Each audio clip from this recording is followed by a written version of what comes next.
طيب بسم الله الرحمن الرحيم الحمد لله رب العالمين الصلاة والسلام على أشرف المرسلين نبينا محمد وعلى آله وأصحابه ومن تبعه إلى يوم الدين أما بعد اللهم علمنا بما ينفعنا وانفعنا بما علمتنا يا أرحم الراحمين اللهم ربنا زدنا علما نافعا وارزقنا فهما اللهم اجعل القرآن حجة لنا لا علينا يا أرحم الراحمين. Segala puja dan puji syukur tak henti-hentinya kita panjatkan kehadirat Allah Subhanahu wa taala atas nikmat yang juga tidak henti-hentinya dicurahkan kepada kita. Mudah-mudahan insyaallah semua kita, keluarga kita, sanak saudara kita menjadi hamba-hamba Allah Subhanahu wa taala yang istiqamah di jalannya, tentunya sampai kita bertemu dengan Allah Subhanahu wa taala. Kemudian tak lupa salawat dan salam kita hadiahkan kepada junjungan alam kekasih Allah Subhanahu wa taala, Nabi kita besar Muhammad sallallahu alaihi wasallam. Semoga Allah Subhanahu wa taala juga menjadikan kita hamba-hamba yang istiqamah di atas sunnahnya sampai kita bertemu dengan beliau di Jannatul Firdausil A'la. Amin ya rabbal alamin. Baik. Sekalian rahimakumullah. Insyaallah pada pertemuan ini kita akan mulai kajian tadabbur Al-Qur'an kita di surah At-Taubah ayat ke-113. Di mana pada ayat ini dan di ayat sesudahnya ayat yang ke-114 Allah Subhanahu wa taala akan menjelaskan kepada kita satu hukum yang wajib untuk diketahui oleh mereka yang beriman kepadanya, yaitu tidak bolehnya kita memohonkan ampunan kepada Allah untuk orang-orang yang telah mati dan mereka mati dalam keadaan musyrik, sekalipun mereka-mereka itu adalah kaum kerabat terdekat kita. Kemudian juga tidak boleh ada alasan untuk melakukan hal itu, maknanya memohonkan ampunan kepada mereka-mereka yang telah wafat dalam keadaan musyrik, ya, dengan alasan Nabi Ibrahim alaihissalam telah pernah melakukan hal yang sama kepada Allah Subhanahu wa ta'ala. Jadi karena itu dalam ayat ini sekalian Allah berfirman, "Ma kana lin-nabiyyi walladzina amanu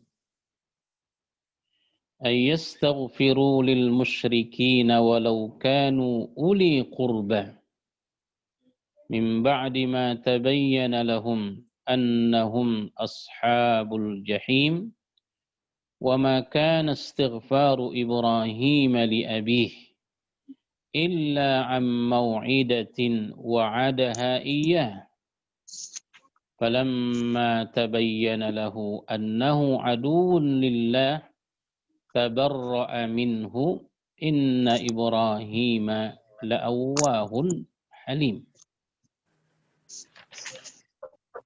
Kata Allah dalam ayat ini sekalian, tidaklah ada bagi Nabi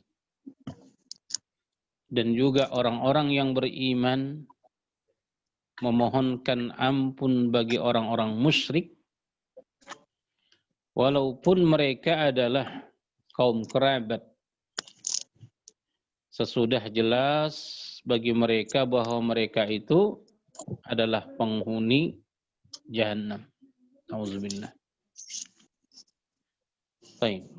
Sebelum kita jelaskan ayat ini menurut pakar-pakar tafsir kita rahimahumullahu jami'an, terlebih dahulu sekalian kita jelaskan terlebih dahulu berkaitan dengan lughah. Di firman Allah, makana lin nabi. Kalimat makana. Ayat ini atau kalimat ini kata para ulama yufidun nafya atau yufidun nahya. Menafikan sekaligus larangan. Ya, kalimat makana ini menafikan sekaligus larangan, nahi. Itu kata para ulama kita makna yang dikandung oleh makana, dia merupakan penafian dan pelarangan. Kemudian kalau dari kacamata lughah atau secara harfiah, makna dari makana ini kata para ulama berarti tidak pernah. Ya, tidak pernah.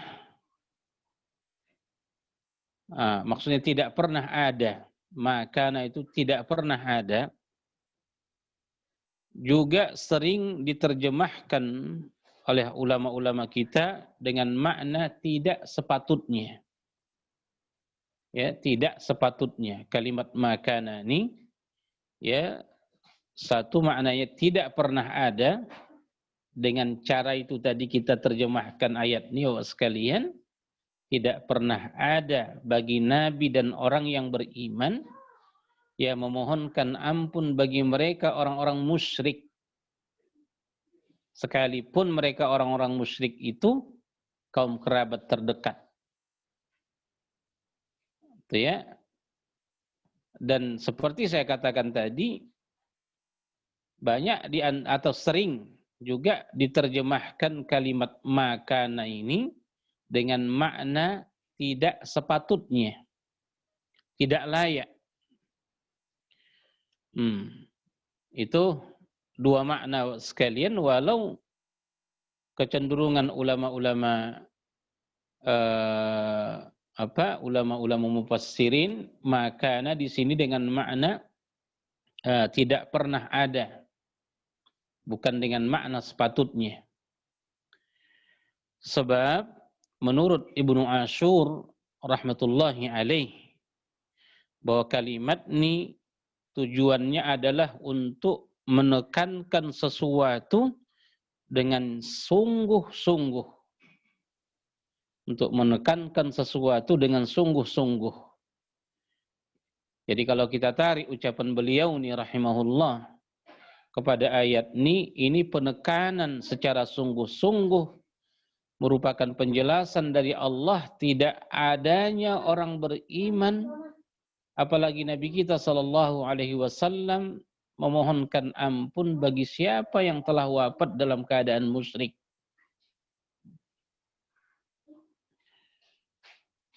Sya'rawi rahimahullah, dia mengatakan bahwa kalimat makana, ya, dengan ma yambaghi, ya, ma yambaghi itu jauh berbeda. Kalau menurut beliau kalimat makana itu tidak tepat diartikan tidak patut. Ya, kalimat makana menurut Sya'rawi rahimahullah tidak tepat itu diartikan tidaklah patut atau tidaklah layak bagi nabi atau orang beriman. Karena menurut beliau rahimahullah bahwa yang cocok untuk makna tidak layak atau tidak sepatutnya, ya, itu bukan kalimat makana, tapi ma yambaghi atau la yambaghi. Itu yang tepat untuk makna tidak sepatutnya atau tidak layak. Adapun makana ini seperti penjelasan kita pertama, ya, yang kita artikan tidak akan pernah ada. Yang menurut beliau rahimahullah bahwa kalau sudah dikatakan makana, ya, maknanya orang tidak lagi punya kemampuan untuk melakukan sesuatu apa yang dilarang atau apa yang dinafikan oleh Allah Subhanahu wa taala. Dalam konteks pelajaran kita malam ini, ya, nabi dan orang beriman tidak punya kemampuan sedikit pun untuk memohonkan ampun kepada Allah bagi orang-orang yang wafat dalam keadaan musyrik. Menurut beliau, apabila makana diartikan tidak pernah ada, maknanya seseorang tak punya lagi kemampuan untuk itu, menunjukkan bahwa ini sudah tertutup. Ya, pemohonan ampun bagi mereka yang sudah meninggal dalam keadaan syirik, ya, ini adalah permohonan yang sudah ditutup, yang tak mungkin lagi dilakukan oleh siapapun. Sedangkan bila makana diartikan dia dengan tidaklah sepatutnya atau tidak layak, makna ini menunjukkan bahwa masih ada kemampuan untuk melakukannya. Ya, masih ada kemampuan untuk melakukannya, akan tetapi karena tidak patut makanya ditinggalkan. Itu kalau makana diartikan dia dengan makna ma yambaghi.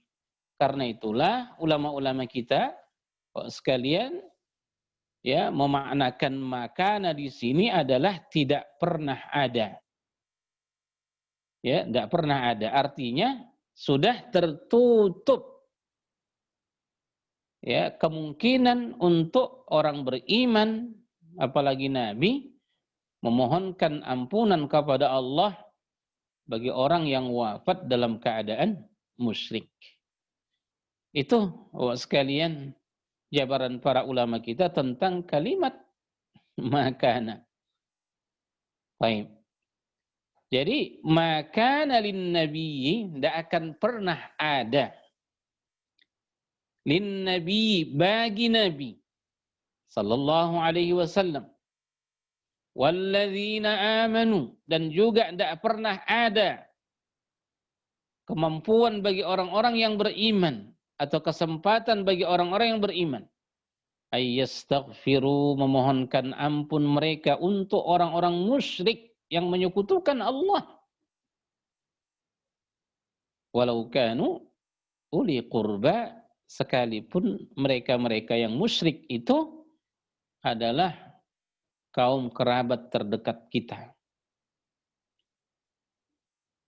Mim ba'di ma tabayyana lahum, tentu kapan itu dilarang? Setelah jelas bagi kita bahwa mereka itu adalah orang-orang yang telah dihukum Allah sebagai penghuni neraka jahim.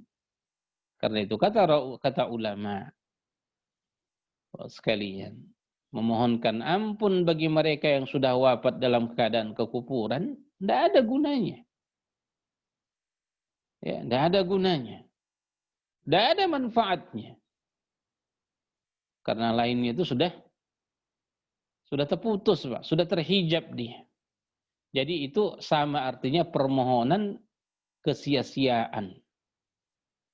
Ya, permohonan kesia-siaan. Taib.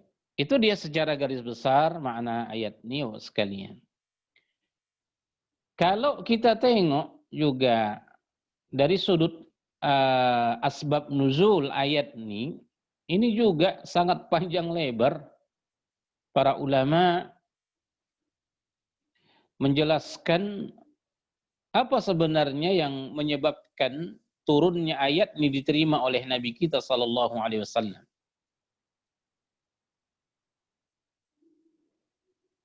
Di beberapa tafsir para ulama, ya termasuk tafsir yang saya baca ini, Abu Bakar Al-Jazairi rahimahullah, dia sebutkan di sini ya sekalian, ketika Abu Talib wafat, ya, dan riwayat dia adalah riwayat Imam Muslim, hadisnya sahih. Makanya dari segi sanad, hadis ini tak perlu dipertentangkan, tak perlu diragukan kesahihannya. Terdapat dalam riwayat Muslim bahwa ketika Abu Talib wafat dalam keadaan musyrik, dalam keadaan syirik, setelah tadinya Rasulullah Sallallahu Alaihi Wasallam memintanya, memohonnya, dan sekaligus membimbingnya untuk mengucapkan kalimat La ilaha illallah. Akan tetapi sang paman, ya, tidak mengikuti apa yang diinginkan oleh Nabi Sallallahu Alaihi Wasallam, yang pada akhirnya dia wafat mengikuti millah Abdul Muttalib. Pada saat wafatnya Abu Talib, dalam keadaan mengikuti millah bapaknya Abu Talib, Abdul Muttalib, wafat dalam keadaan syirik, sekalian. Di situ Nabi bersedih. Ya, di situ Nabi sangat bersedih, menangis, dan dia, maksudnya Rasulullah SAW, mengatakan, La astaghfiranna laka ma lam unha an dzalik. Rasulullah bersabda, berkata, sungguh aku akan mohonkan ampun untukmu kepada Tuhanku, wahai pamanku, selama aku belum dilarang untuk itu. Kemudian setelah Nabi mengucapkan kalimat tersebut, maka turunlah ayat ini. Ya, turunlah ayat ini, maka nalin nabi. Tidak ada bagi seorang nabi dan orang-orang beriman memohonkan ampun bagi orang musyrik yang wafat dalam keadaan syirik. Baik. Kata ulama-ulama kita sekalian, bila riwayat ini kita jadikan dia sekalipun sahih sebagai asbab nuzul dari turunnya ayat ke-113 ini, fihi iskal, kata ulama. Di sini ada masalah. Mengingat peristiwa wafatnya Abu Talib, ya, itu peristiwa Makkiyah. Ya, bahkan terjadi pada tahun 5 setelah 5 tahun kenabian. Maknanya di awal-awal dakwah, ya, di tahun 5 kenabian peristiwa itu terjadi. Ya. Sedangkan surah At-Taubah ini adalah Madaniyah. Bahkan sudah kita jelaskan di awal penjelasan kita di At-Taubah ini sekalian, bahwa dia adalah surah yang bisa dikatakan terakhir turun diterima Nabi SAW setelah peperangan Tabuk pada tahun 9 Hijriyah. Rasulullah wafat pada tahun 11. Jadi bagaimana mungkin riwayat itu ya sebagai asbab turunnya ayat ke-113 ini. Ini yang dimasalahkan ulama kita. Sekalipun peristiwa tentang Abu Thalib itu sahih. Nah, karena itu di antara ulama ada yang tidak cenderung kepada pendapat itu. Bahkan di antara mereka ada yang mengatakan, maksudnya para ulama, bahwa bisa jadi ayat ini turun terlebih dahulu. Maaf, bisa jadi kata beliau, kata para ulama maksud saya, bisa jadi ya ayat peristiwa terlebih dahulu turun atau terjadi ya pada tahun 5 kenabian, akan tetapi ayat yang membicarakan tentang peristiwa itu baru turun kemudian. Ini juga masih belum menyenangkan batin kita menerima ucapan ini. Tapi karena kita belajar, kita ungkapkan sekalian, sebab ini ucapan-ucapan dan pendapat-pendapat ulama-ulama kita dalam tafsir-tafsir mereka. Baik. Di antara yang terbaik menurut kita sekalian dari pendapat-pendapat ulama kita ini, ya, bahwa peristiwa wafatnya Abu Thalib dalam keadaan syirik, ya, peristiwa itu sahih. Tapi bukanlah menjadi penyebab turunnya ayat ke-113 ini. Ya, bukanlah menjadi penyebab turunnya ayat ke-113 ini. Akan tetapi bahasan yang dikandung oleh ayat 113 ini mencakup ya apa yang terjadi pada Abu Thalib. Dan ini menurut saya yang terbaik. Ya. Jadi maknanya kisah Abu Thalib yang wafat dalam keadaan syirik itu, di mana Nabi SAW akan memohonkan ampun untuk dia selama dia Rasulullah belum dilarang untuk itu, maknanya peristiwa itu dikandung juga oleh ayat ini. Walau tetap kita katakan bahwa riwayat itu bukan penyebab turunnya ayat ini.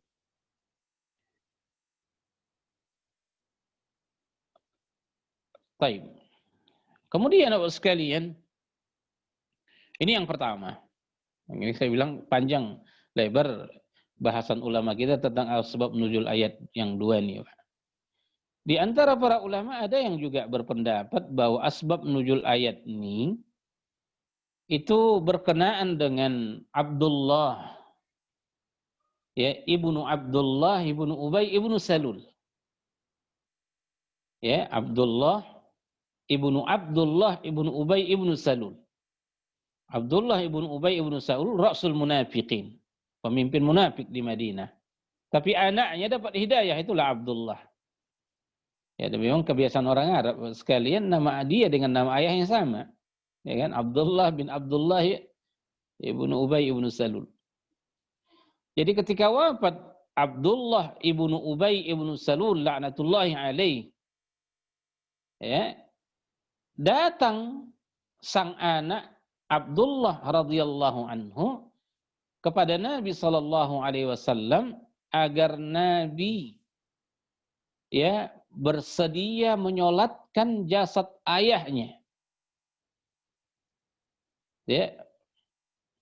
Akan tetapi karena sudah datang perintah kepada Allah di ayat kita sebelumnya sekalian, wala tusalli alaihim, tak boleh engkau menyolatkan mereka-mereka yang betul-betul munafik itu, gitu kan? Maka Rasulullah sallallahu alaihi wasallam mengatakan bahwa aku akan memohonkan ampun untuk mereka. Ya, bahwa aku akan memohonkan ampun untuk dia, untuk ayahmu wahai Abdullah. Saat Nabi mengatakan bahwa aku akan memohonkan ampun untuk dia, turun ayat ini, Pak. Tidak ada bagi seorang nabi dan orang beriman ya memohonkan ampun bagi orang-orang musyrik.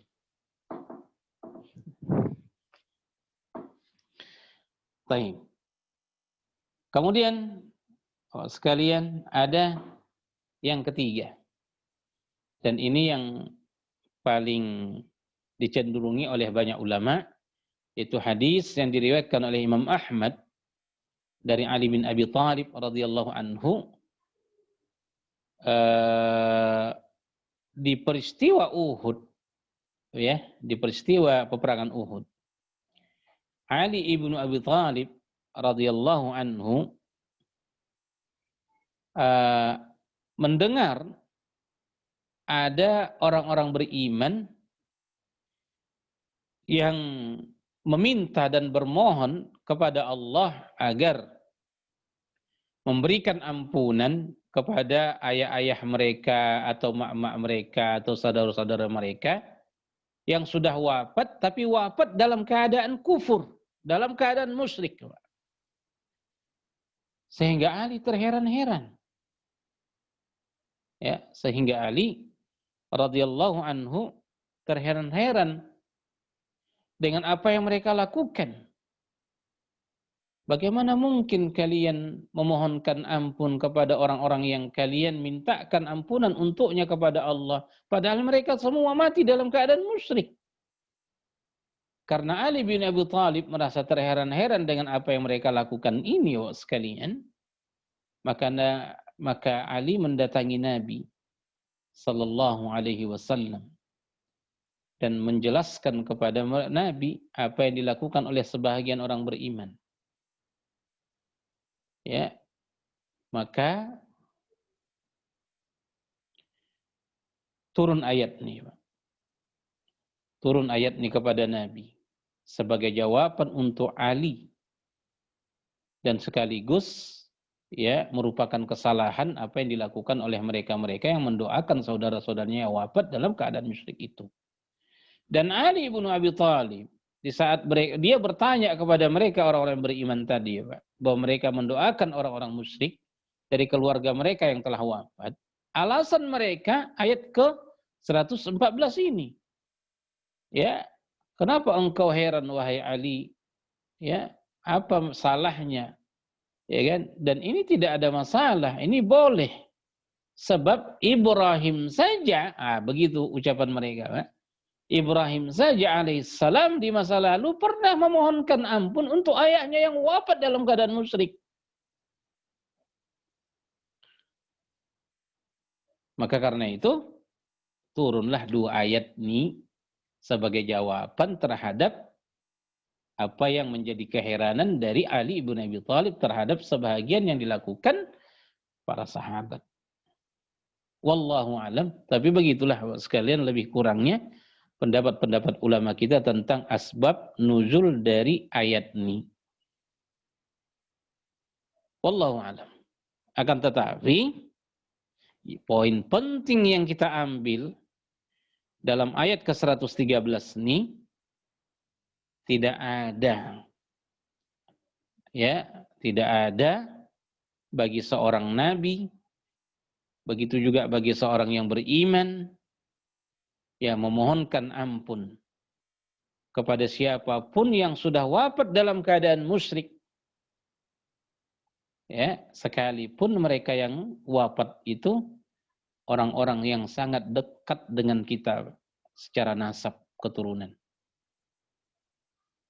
Itu dia. Makanya dilarang kita memohonkan ampunan atau doa atau ikut mendoakan orang-orang yang kafir yang wafat dalam kekufuran mereka. Makanya pengarang At-Tafsirul Kabir, saya lihat ke atas karena tafsirnya di atas. At-Tafsirul Kabir Ar-Razi, ya, rahimahullah, dia mengatakan bahwa ayat ini, Pak, ini dihubungkan kepada pangkal dari surah At-Taubah ini, di mana di pangkal dari di awal-awal surah At-Taubah ini kita sudah pelajari tentang ayat Allah dan Rasul-Nya telah berlepas diri dari orang-orang yang menyekutukan Allah.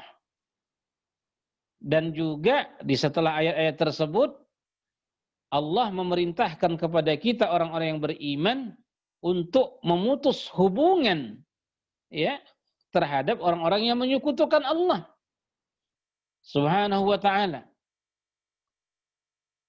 Itu ayat-ayat tersebut, kata Razi rahimahullah, berkenaan dengan pemutus hubungan orang-orang beriman terhadap orang-orang musyrik itu semasa hidup mereka.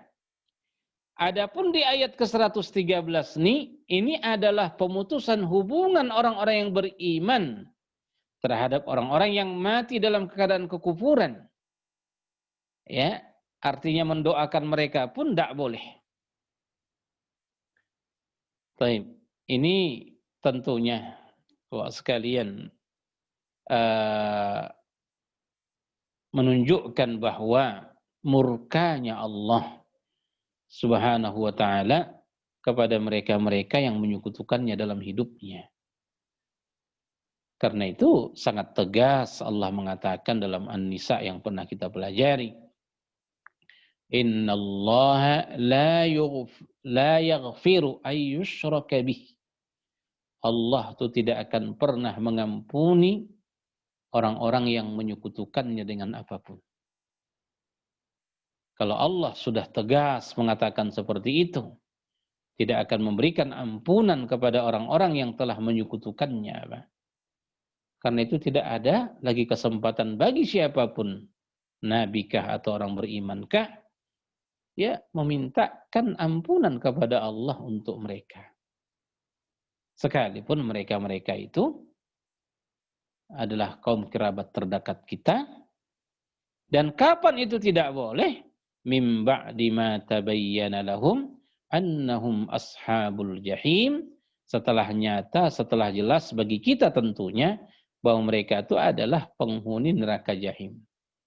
Karena siapapun yang wafat dalam keadaan kufur, karena siapapun yang wafat dalam keadaan syirik, maka neraka jahim adalah tempat kembalinya. Dan dari sini kata para ulama, dibolehkan mendoakan orang-orang kafir kalau mereka masih hidup. Dibolehkan bagi kita mendoakan orang-orang kafir selama mereka masih hidup. Makanya tak salah kita katakan kepada orang-orang kafir itu, semoga kamu sehat, gitu. Semoga rezekimu lapang. Dia dapat anak, kita bilang mabruk alaik. Itu tidak ada masalah. Semoga kamu dapat hidayah. Semoga kamu dapat petunjuk. Semoga dibukakan hatimu kepada Islam dan sebagainya. Kalau doa-doa seperti ini itu tidak masalah. Akan tetapi mim ba'di ma tabayyana lahum annahum ashabul jahim, kalau mereka sudah wafat sekalian dan wafat dalam keadaan musyrik, maka tertutuplah kesempatan bagi mereka untuk didoakan. Baik. Wa ma kana istighfaru Ibrahim li abihi illa am mau'idatin wa'adaha iyyah. Ini tadi kita katakan alasan sebahagian sahabat Nabi yang mengatakan kepada Ali bahwa Ibrahim saja pernah memohonkan ampunan untuk ayahnya. Padahal ayahnya juga sebagai musuh Allah. Maka ayat ini pun turun sekaligus dan mengatakan, dan bukanlah permohonan ampun Ibrahim untuk bapaknya itu kecuali hanyalah karena suatu janji yang telah diikrarkannya. Karena pernah memang Ibrahim alaihissalam berjanji kepada ayahnya untuk mendoakannya. Itu disebutkan dalam surah Maryam, Bapak sekalian. Sa'astaghfiru laka rabbi innahu kana bi hafiyya. Kata Ibrahim, aku akan mohonkan ampun untukmu wahai ayahku, karena Allah itu Tuhanku yang sangat sayang kepadaku.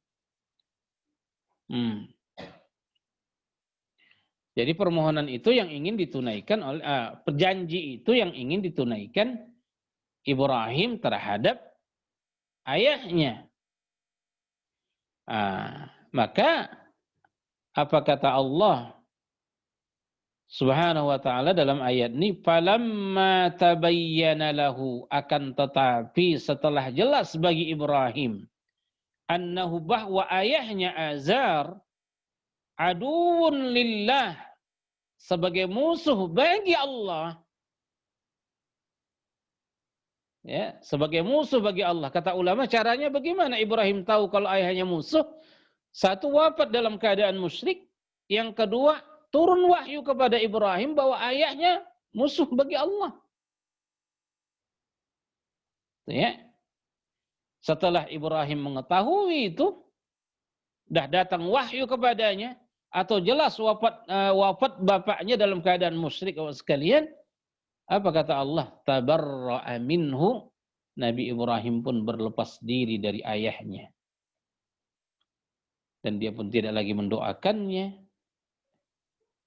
Karena itu, taklah boleh dijadikan apa yang dijanjikan oleh Ibrahim ini kepada ayahnya sebagai alasan bagi kita orang beriman memohonkan ampunan kepada mereka-mereka yang musyrik, yang wafat dalam kemusyrikannya.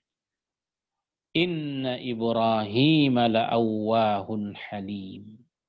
Sesungguhnya Ibrahim alaihissalam, kata Allah, la'awwahun, ya, dia adalah seorang yang sangat lembut hatinya, halimun, lagi penyantun. Ini dua sifat Ibrahim yang disanjung oleh Allah Subhanahu wa ta'ala. La'awwahun halim. Kalimat la'awwahun, lam itu lam taukid. Awwah, menurut Al-Imam At-Tabari, ya, rahimahullah, dia bilang makna awwah itu adalah da'a. Artinya apa? Kathirud du'a. Jadi Ibrahim dipuji Allah sebagai awwah dalam ayat ini karena memang dia banyak sekali berdoa kepada Allah. Ya, sebagian ulama mengatakan Nabi Ibrahim itu dikatakan dia awwah sebab seluruh kesusahan hatinya, Pak, ya, itu dia ungkapkan kepada Allah lewat doanya. Apapun yang menyusahkannya, itu awwah. Sebagian ulama mengatakan awwah itu tawwaban atau sabbahan. Sabbahan itu orang yang banyak bertasbih kepada Allah. Ada juga di antara ulama yang mengatakan awwahun itu adalah raja, orang yang sangat berharap kepada Allah Subhanahu wa ta'ala. Semua pendapat-pendapat itu memang benar disifati oleh Nabi Ibrahim alaihissalam, la'awwahun halimun. Kata sebagian ulama, kalau la'awwahun ini menunjukkan hubungan dia yang baik dengan Allah, ya, lewat pengharapannya secara mutlak kepada Allah, yang banyak memuji Allah dalam tasbihnya, banyak berdoa kepada Allah Subhanahu wa ta'ala dalam rintihannya, itu urusan dia kepada Allah. Sedangkan halimun, kata para ulama, ini adalah hubungan dia dengan manusia, bahwa dia itu adalah orang yang sangat lembut, orang yang sangat penyantun. Dan itu terbukti sekalian, sekalipun ayahnya ya telah dia ajak untuk menyembah Allah, akan tetapi jawaban dari ayahnya adalah sangat kasar, ya kan? Apa kata ayahnya kepada Ibrahim alaihissalam? Wahai Ibrahim, ya, wahai Ibrahim, kata kata Azar kepada Ibrahim alaihissalam, ya, bila engkau tidak menyukai Tuhan-Tuhan yang kusembah, ya, dan engkau tidak berhenti mengajakku ya terhadap agamamu, la arjumannak, pasti akan kurajam engkau. Bahkan diancam Ibrahim oleh ayahnya sendiri. Tapi apa kata Ibrahim alaihissalam? Ya, la sa'astaghfiru laka rabbi innahu kana bi hafiya. Ya, maknanya masih keluar dari ucapannya ya kalimat-kalimat yang terbaik untuk ayahnya, sekalipun perlakuan ayahnya kepadanya cukup kasar dan kejam sekalian. Tapi Ibrahim halim, ya, tutur bahasanya indah. Makanya ini jadi pelajaran bagi kita sekalian, ya, para ulama-ulama tarbiyah menjelaskan bahwa salah satu adab kita kepada ayah kita, tidak boleh kita panggil dia dengan namanya. Tapi tetap kita panggil dia ya dengan panggilan-panggilan kehormatan. Dan salah satu tentunya panggilan kehormatan itu adalah wahai ayah, ya abi. Ya, begitu. Makanya Ibrahim sekalipun dia telah diancam oleh ayahnya, tapi kalimat dia kepada ayahnya masih kalimat ubuwah. Ya abati, dia bilang. Ya, la astaghfiranna lak. Aku akan mohonkan ampun untukmu, wahai ayahku. Karena itu kata ulama, sekalipun seorang anak mukmin muslim dan orang tuanya masih kafir, dia tetap harus sopan kepada orang tua yang kafir itu, dan dalam memanggil dia harus tetap panggil ayahnya yang kafir itu dengan wahai ayah. Dan itu telah dibuktikan Ibrahim alaihissalam karena memang dia adalah halimun. Begitu sekalian, lebih kurang makna ayat itu. Kemudian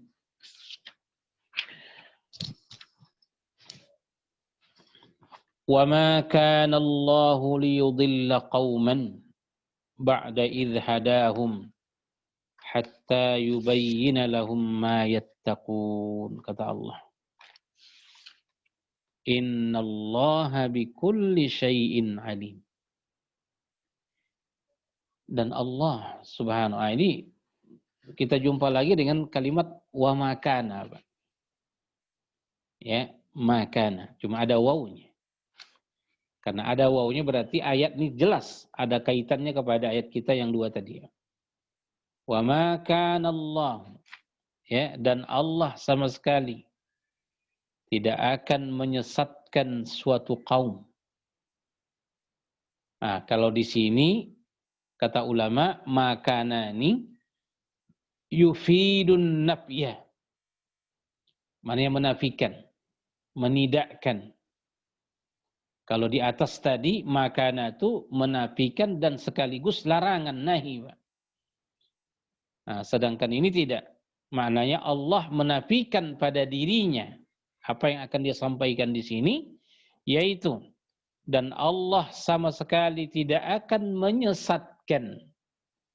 Ya, Allah sama sekali tidak akan menyesatkan qauman, liyudilla qauman, menyesatkan suatu kaum, idhadahum, ya, idhadahum, sesudah dia memberi petunjuk kepada mereka, ya, hatta yubayyina lahum ma yattaqun, hingga dijelaskannya kepada mereka apa yang harus mereka jauhi. Sesungguhnya Allah Maha mengetahui segala sesuatu. Baik. Ayat ini ada dua tafsiran, Pak. Ada dua tafsiran. Al-Imam At-Tabari rahimahullah, ya, begitu juga Mujahid dari kalangan tabi'in, begitu juga selain mereka memaknakan ayat ini, ya, memaknakan ayat ini dikhususkan dia kepada sahabat-sahabat Nabi Sallallahu Alaihi Wasallam yang diceritakan oleh dua ayat pertama tadi, Pak. Artinya apa? Kan sudah kita katakan menurut riwayat Imam Ahmad dari Ali bin Abi Thalib, ya kan, bahwa ada sebahagian sahabat yang berdoa kepada Allah memohonkan ampun kepadanya untuk saudara mereka yang wafat. Nah, dalam keadaan musyrik. Jadi ayat ini dikaitkan ke sana menurut At-Tabari. Artinya setelah turun dua ayat pertama ini, ya, setelah turun dua ayat yang kita pelajari ini, Pak, maka para sahabat, ya, para sahabat yang tadinya berdoa kepada Allah memohonkan ampunan untuk saudara-saudara mereka yang telah wafat dalam keadaan musyrik, ada perasaan bersalah pada mereka. Ya, ada perasaan bersalah pada diri mereka atas apa yang mereka lakukan. Jadi Al-Imam At-Tabari rahimahullah mengatakan ayat ini, ya, diturunkan oleh Allah untuk menghilangkan rasa bersalah mereka terhadap apa yang mereka lakukan. Kenapa? Wa ma kana Allah, sesungguhnya Allah tidak akan menyesatkan satu kaum. Ya, sesungguhnya Allah tidak menyesatkan. Maksudnya Allah tidak akan menghukum sesat, tidak akan menghukum salah satu kaum. Ya, ba'da idh hadahum, setelah mereka ditunjuki Allah masuk ke dalam Islam, hatta, baru mereka disesatkan oleh Allah, baru mereka dihukum sesat oleh Allah apabila sudah jelas bagi mereka keterangan-keterangan apa yang harus mereka jauhi. Begitu maknanya kalau kita ke tafsiran At-Tabari, Pak. Ya, maknanya Allah tidak akan menghukum sesat siapapun dari mereka yang telah mendapatkan petunjuk Allah Subhanahu wa taala, ya, sebelum Allah menurunkan keterangan-keterangan kepada mereka apa yang mereka harus jauhi. Dan yang salah satu yang harus dijauhi itu adalah tidak mendoakan siapapun yang wafat dalam keadaan musyrik. Nah, jadi ayat ini semacam apa kita katakan keterangan dari Allah agar mereka yang pernah melakukan kesalahan itu, ya, supaya mereka tidak merasa bersalah, ya, sebab saat itu mereka lakukan belum turun dua ayat ini. Tapi setelah turunnya dua ayat ini jangan lakukan lagi. Nah, itu kira-kira kalau kita ke tafsiran At-Tabari, mana yang menghubungkan ayat ini kepada ayat sebelumnya, Pak. Ibnu Katsir rahmatullahi alaih dia bilang enggak. Ayat ini am. Hadhil ayah am, dia bilang umum, Pak. Ya, umum dia bilang. Tidak mesti dikaitkan dia kepada sahabat yang telah kita jelaskan tadi.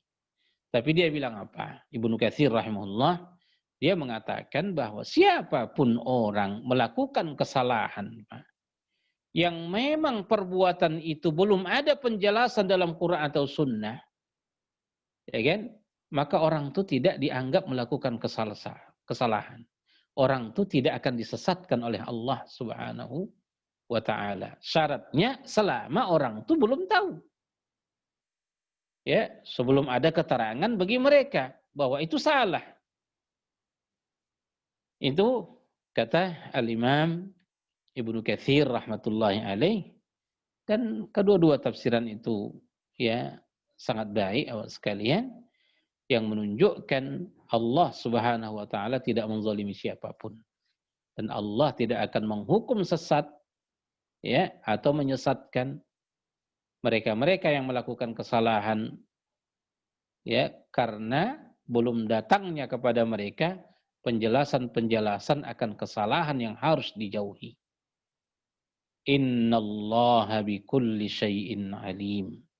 Sesungguhnya Allah dengan segala sesuatu itu dia maha mengetahui.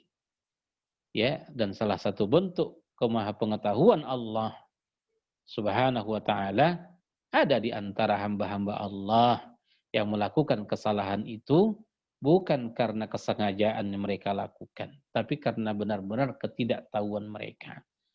Makanya karena itu Allah pun tidak menganggap dan tidak menghukum itu sebagai satu kesalahan atau kesesatan. Innallaha lahu mulkus samawati wal ard.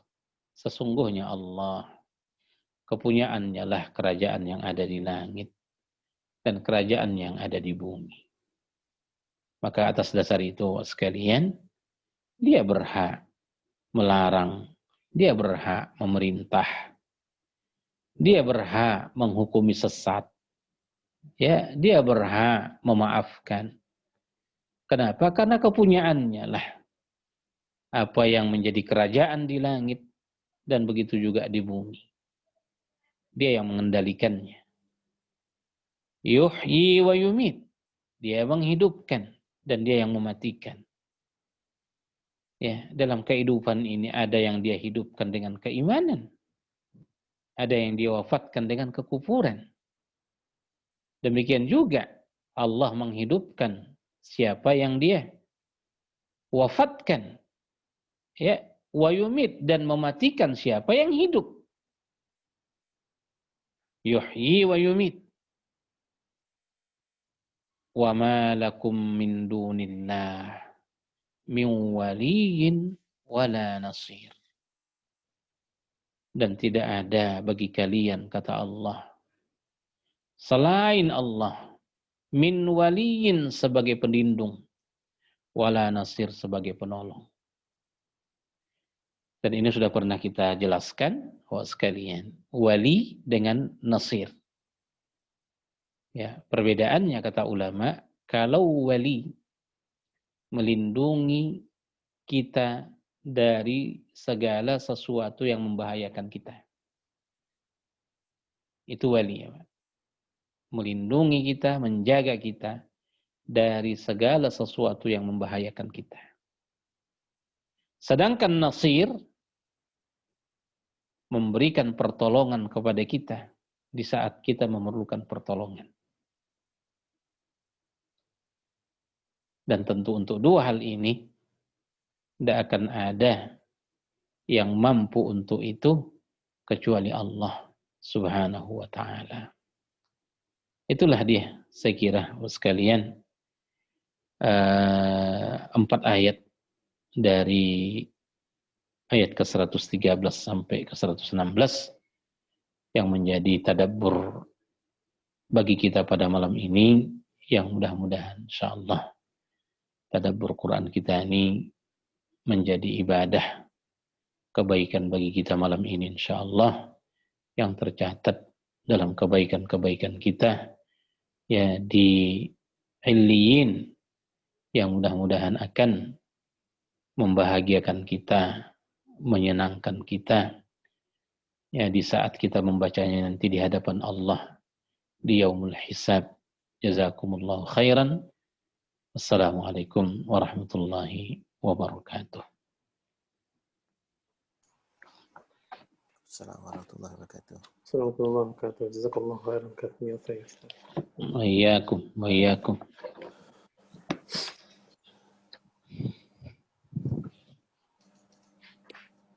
Baik.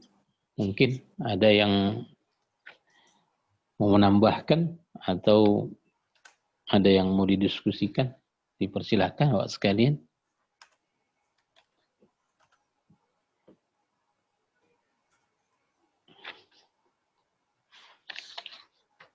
Tafadhal Abu Ahmad, عندك شيء؟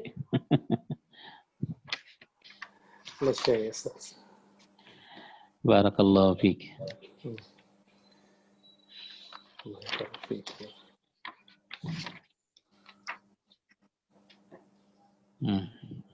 Pak Syahrul, silakan Pak. Ustaz, ada satu soalan Ustaz. Siap. Macam mu'alaf yang baru masuk Islam Ustaz. Dan dia ibu bapanya masih lagi belum Islam. Jadi berdasarkan pada ayat ni dia dan ibu bapanya masih hidup, maknanya dia boleh berdoa kepada ibu bapanya supaya Allah berikan dia hidayah untuk masuk Islam. Tapi bila ibu bapanya meninggal Ustaz, jadi maknanya dia tak boleh lagi minta doa kepada Allah. Adakah itu betul Ustaz? Betul ya Ustaz? Iya, memang begitulah Pak. Itulah istilahnya salah satu makna dari ayat yang kita pelajari ini. Jadi itulah makna wafat itu, kata ulama, wafatnya seseorang itu sudah menunjukkan kemana dia akan kembali Pak, atau mana tempat kembalinya. Jadi kalau orang itu tidak bersyahadat selama hidupnya, ya kan, tidak pernah dia bersyahadat selama hidupnya, lalu dia wafat, maka jelas bagi kita bahwa orang itu wafat dalam keadaan kufur.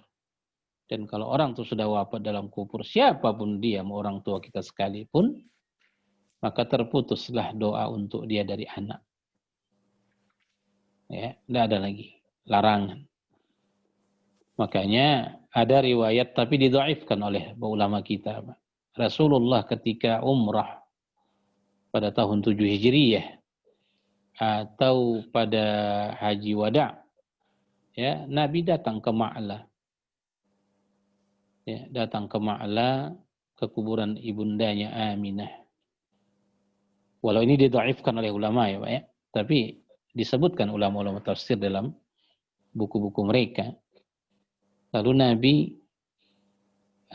memohon kepada Allah Subhanahu wa taala agar emaknya ya diampuni. Maka turun ayat ini juga salah satu yang dijadikan oleh ulama sebagai asbab nuzul. Ya, turun ayat ini bahwa tak pantas seorang nabi, tidak ada seorang nabi memohonkan ampunan bagi mereka yang wafat dalam keadaan musyrik.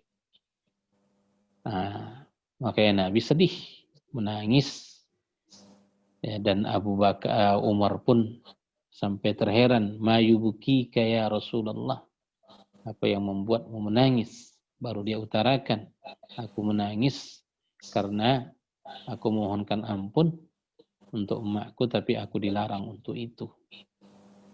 Nah, tapi seperti yang kita katakan tadi, ini dhaif, ya, riwayatnya dhaif dari segi sanad, apalagi mengingat Aminah wafat di masa fatrah. Wafat di masa fatrah maksudnya Pak, wafat sebelum Rasulullah sallallahu alaihi wasallam ya diangkat menjadi nabi, ya, dia sudah wafat. Maka ahlul fatrah yang terbaik bagi kita tentang mereka ini adalah Allahu a'lam. Hanya Allah yang tahu tentang kesudahan mereka, apakah mereka itu musyrik, apakah mereka itu diselamatkan oleh Allah, hanya Allah yang tahu. Ya, ini salah satu nasihat Syekh Saleh Al-Maghamisi hafizahullah, seorang imam masjid Kuba sekarang, berkenaan dengan orang-orang dekat Nabi kita sallallahu alaihi wasallam yang terlebih dahulu wafat sebelum Nabi kita diangkat menjadi rasul. Begitu, Pak. Wallahu a'lam. Jazakallah khair Ustaz. Wa iyyakum. Silakan Pak Ghazali mungkin. Ya, Assalamualaikum Ustaz. Assalamualaikum. Fadal. Okey, dalam ayat 115 ni, Hmm. Allah tidak akan menghukum sesat pada sesuatu kaum Hmm. sebelum turunnya bimbingan ya. Hmm. Tapi dalam konteks sekarang ada juga orang-orang Muslim yang bersekongkol ataupun yang menolong orang Yahudi, Ustaz. Hmm. Kan kita tahu orang Yahudinya Ya. laknat Allah daripada Al-Quran, dan yang Ya. mana orang Muslim yang tahu perihal itu tidak mengambil kira. Ya. Ya, sila Betul. boleh Ustaz uraikan dalam konteks sekarang. Ya. InsyaAllah. Apa kata ulama-ulama kita seperti Syekh Muhammad Hasan Ad-Dadu, ya, seorang ulama besar kita saat ini yang berasal dari Mauritania, bahwa bina'ul alaqah ma'al yahud ayyu alaqatin ya, yu'tabar khiyanah, kata beliau, ya, atau seumpama itu, bahwa membina hubungan apapun dengan Yahud, ya kan, dengan orang-orang Yahudi, baik alaqah iqtisadiyah, ya, alaqah dauliyah, dan segala macamnya itu, alaqah ijtimaiyah, maka itu adalah satu pengkhianatan kepada Allah, karena pengkhianatan dan juga pengkhianatan terhadap Rasulullah dan pengkhianatan terhadap kaum muslimin, ya kan, mengingat secara nyata bahwa mereka ini adalah musuh-musuh Allah Subhanahu wa taala, kafir harbi yang menzalimi kaum muslimin, mengusir mereka dari tempat tinggalnya, membunuh anak-anak, ya, merusak tempat tinggal mereka. Bagaimana mungkin orang-orang seperti itu ya dibina hubungan dengan mereka? Maka ini satu pengkhianatan. Ya, ini satu kemaksiatan. Dan pelaku-pelakunya sekalian tentu ya akan diancam oleh Allah Subhanahu wa taala ya atas pengkhianatan mereka tersebut.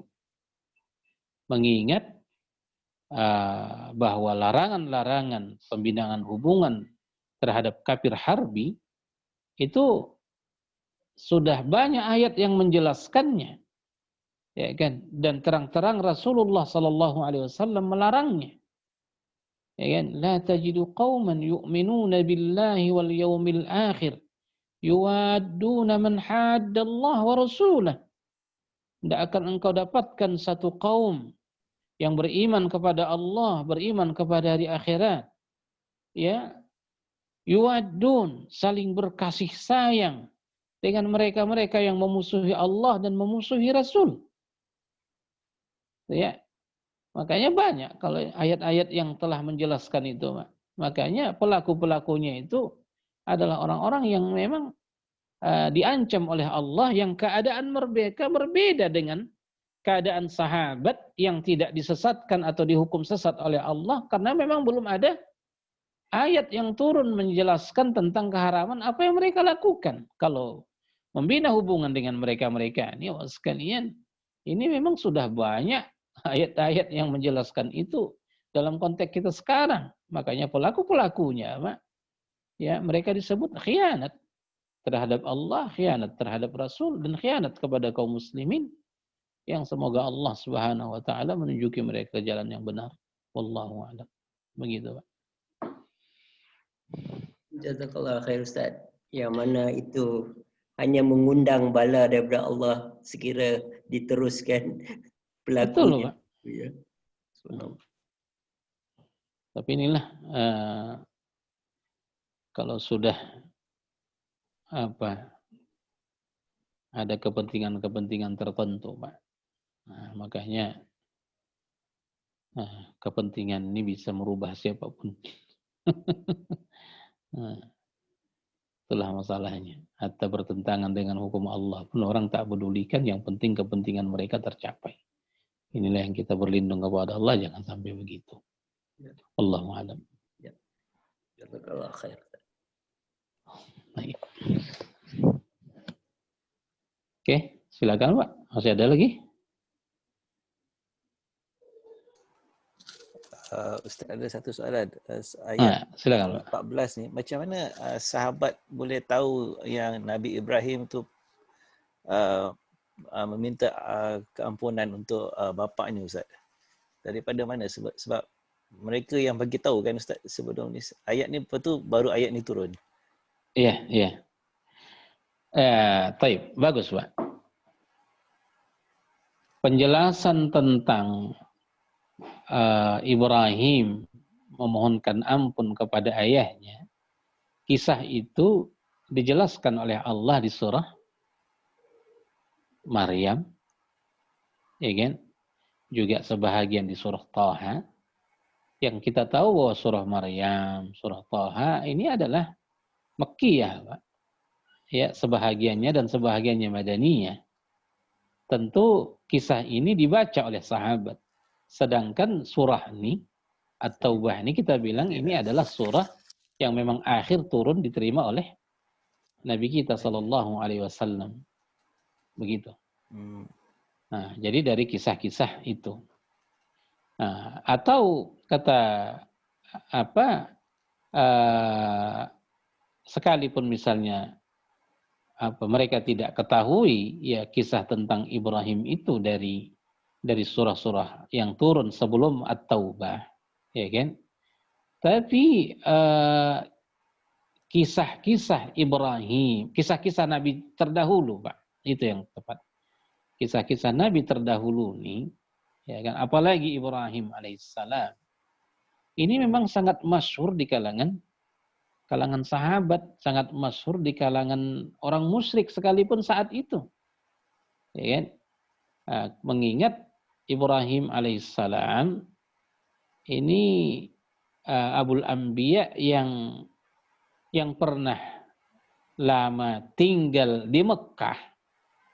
Jadi tentu kisah-kisah tentang mereka ini sekalipun belum turun Al-Quran menjelaskannya, ada kisah-kisah itu tentang kisah-kisah tentang mereka itu yang sampai kepada mereka sebelumnya. Nah, cuman yang tentu yang paling tepat seperti yang kita sebutkan, ya keterangan-keterangan di mana Ibrahim memohonkan ampun untuk ayahnya, kisah itu ada di surah Maryam, ya kan? Dan Maryam itu termasuk surah yang awal, ya bila dibandingkan dengan At-Taubah, makanya dijadikan sahabat itu sebagai hujah atau sebagai dalil. Maka turunlah ayat berikutnya menyalahkan itu sebagai alasan dibolehkannya memohonkan ampun bagi mereka yang wafat dalam keadaan syirik. Begitu kira-kira, Pak. Wallahu a'lam. Jazakallah Ustaz. Wa iyyak, insyaallah. Oke, saya kira kita cukupkan sampai di sini kajian kita buat sekalian. Jazakumullah khairan, dan kita tutup dengan doa kifarat majelis. Subhanakallahumma wa bihamdika asyhadu an la ilaha illa anta astaghfiruka wa atubu ilaik. Terima kasih. Saya mohon undur diri. Wassalamualaikum warahmatullahi wabarakatuh.